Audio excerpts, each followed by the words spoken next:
Hello dear students, welcome back to my channel physics SPC. Calorimetry का एक question.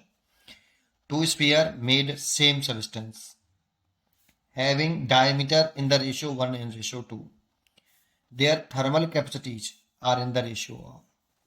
देखो, दो स्फीयर है हमारे पास, उनके डायमीटर का रेशियो दे रखा है हमें कि एक स्फीयर ये रहा और एक स्फीयर ये रहा।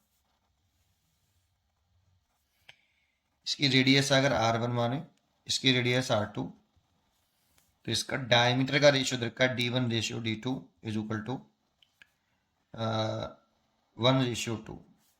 और डायमीटर होता है 2R1 और 2R2, 2 से 2 कट गया, दैट मीन्स R1 रेडियस का जो रेशियो हो गया ये 1/2। ये हमें क्वेश्चन में गिवन है। अब ये कहा है कि दोनों स्पीयर सेम सब्सटेंस के हैं, दैट मीन्स सेम मटेरियल के हैं, तो दोनों की स्पेसिफिक हीट सेम होगी। स्पेसिफिक हीट सेम होगी, तो स्पेसिफिक हीट सेम है और डेंसिटी भी सेम होगी। इसकी अगर डेंसिटी रो है तो इसकी डेंसिटी भी रो होगी। डेंसिटी सेम क्योंकि सब्सटेंस सेम है। अगर सब्सटेंस सेम होता है तो स्फीयर की स्पेसिफिक हीट सेम और डेंसिटी सेम। थर्मल कैपेसिटीज का रेशियो पूछ रहा है।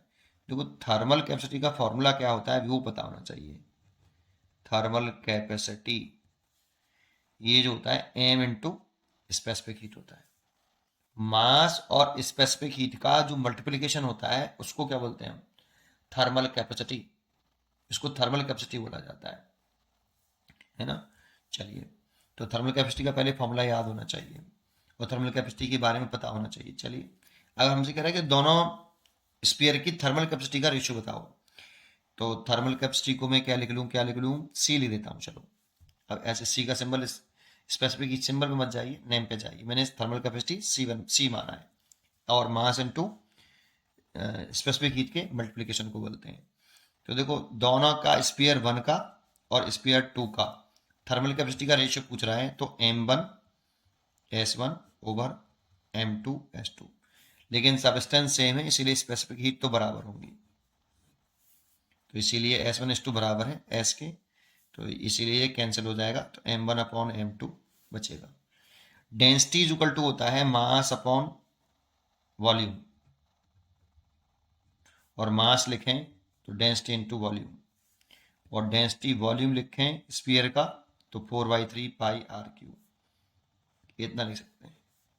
तो पहले अगर स्पीयर का हम वॉल्यूम लिखते हैं, मास लिखते हैं, तो डेंसिटी तो सेम है, दोनों की डेंसिटी सेम है, एंड वॉल्यूम लिखते हैं तो 4/3 पाई रेडियस R1 का क्यूब ओवर रो इंटू 4/3 पाई रेडियस R2 का क्यूब।